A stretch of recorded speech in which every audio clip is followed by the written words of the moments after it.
All right, I got to tell you really quick before you give us the Camden story, a little bit about Flaming Star, this album. Okay. It was released by RCA on October 1st, 1968.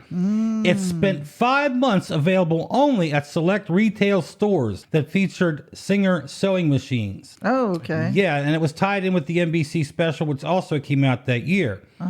Then it was reissued for normal release on April of 1969, becoming the first budget album for the RCA Camden label. Wow. It was certified gold on July 15th, 1999, and platinum on January 6, 2004.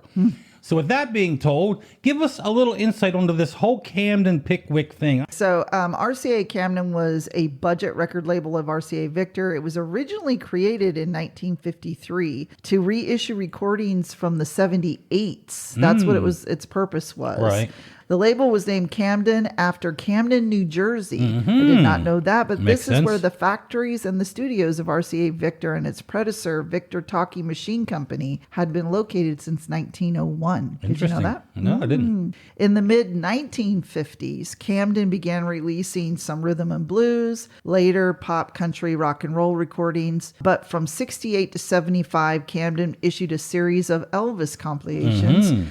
Recorded mainly off of the RCA Victor label. These albums primarily consisted of repackaging. Yeah. So they were the ones that we remember from 60s era movies like Elvis singing Flaming Star, Let's Be Friends. I had the Burning Love hits from the movies, which I never understood how Burning Love and hits from the movies had anything to do with any of that. We'll talk about that in a little bit. Right. In 75, RCA decided to reissue several different Camden albums into Pickwick Records. There you go. Which consequently reissued several of them under its own branding.